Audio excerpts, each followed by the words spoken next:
on a un peu de mal à faire valoir nos droits. Alors moi je suis là depuis longtemps, je travaille régulièrement, je peux pas me plaindre et tout. Mais quand même, avant il y avait un snobisme absolu. Pas tout le monde, hein. Jean Rochefort a fait de la télé dans les années 80, 90 et tout. 90. Donc voilà quand même, il faut pas exagérer, mais c'est-à-dire que la Canal+ quand même propose des séries, je parle de Canal+ notamment, ou Arte propose des séries qui sont extrêmement qualitatives, où il y a beaucoup d'argent, beaucoup de budget, donc ça permet quand même effectivement de rééquilibrer un peu les débats avec le cinéma. Mais ce qui est vrai, c'est que depuis quelque temps, effectivement, on s'aperçoit que la télé s'empare de sujets plus audacieux que le cinéma, qui a longtemps été, de temps en temps évidemment, hein, il y a des films, 120 battements de cœur par minute, c'est un des plus beaux films que j'ai vu ces dernières années. Puis moi vraiment c'est mon époque, hein, j'avais 20 ans en 84.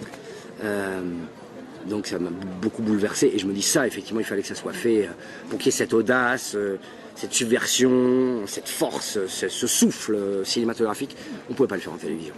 Mais la télévision s'empare des bracelets rouges. Moi j'ai fait un film sur le déni de grossesse, il y a un film que prépare France 2 sur le viol des hommes dans une soirée où un type a mis une pilule du viol dans son verre. Je trouve quand même qu'il y a une audace sur toutes les chaînes qui avait plu. Donc j'aimerais bien effectivement que ces passerelles cinématographiques, voilà, on nous les offre aussi, parce que moi c'est vrai que depuis quelques temps je fais moins de cinéma, mais les plus beaux rôles qu'on m'ait proposés c'est plutôt la télé et le théâtre. Je vais pas me plaindre.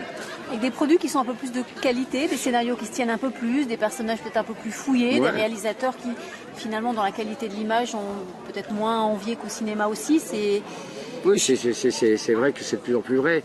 En fait, la différence fondamentale entre le cinéma et la télévision, c'est qu'on a moins le temps. La télévision, même moi j'ai produit un film qui a passé de main pour Arte, de très grande qualité. C'est Gabriel Le Beaumain qui l'a réalisé, c'est très soigné, etc. Mais on a eu 21 jours.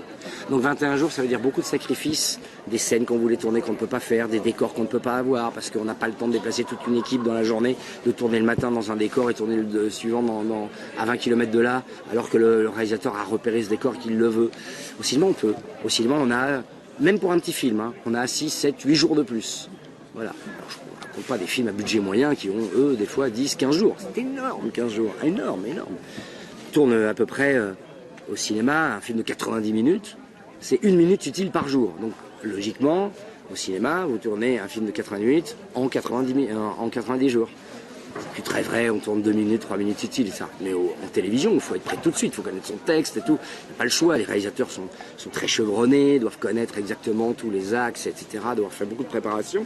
Il y a moins de place pour l'improvisation, pour le lâcher-prise, etc. C'est très organisé, les tournages télévision. Et donc peut-être que de temps en temps, pas toujours, je parle sur des unitaires hein, notamment, hein, parce que sur les séries, ils ont plus le temps, évidemment.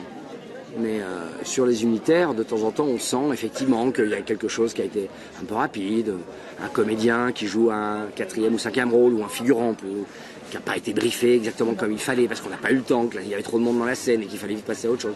On le repère, on a un peu exercé.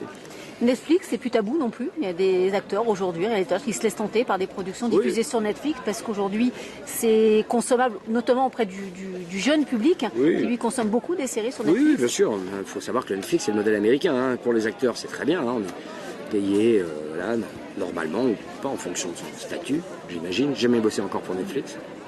Mais c'est la mort des auteurs quand même.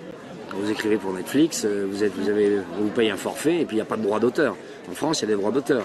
En France, un auteur qui est quand même le nerf de la création. Hein, c'est la base de tout. Hein, sans auteur, il n'y a pas de film, il n'y a pas de comédien, il n'y a pas de réalisateur, il n'y a pas de production, il n'y a pas de chaîne en matière de fiction.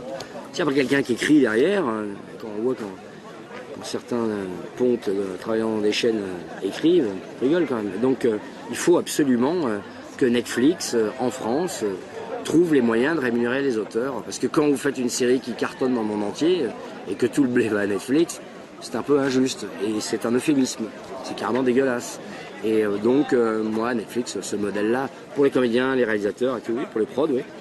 Pour les auteurs, c'est un peu plus dur. Moi, je défends les auteurs. J'ai toujours défendu les auteurs. Ma politique en tant que producteur, c'est travailler avec des auteurs. Donc, les auteurs, c'est difficile d'être auteur. C'est difficile de balancer des... Quand vous voyez la diversité des scénarios proposés, et vous dites quand même il y a vraiment des filles et des gars qui écrivent merveilleusement bien. C'est normal qu'ils soient payés à leur juste valeur.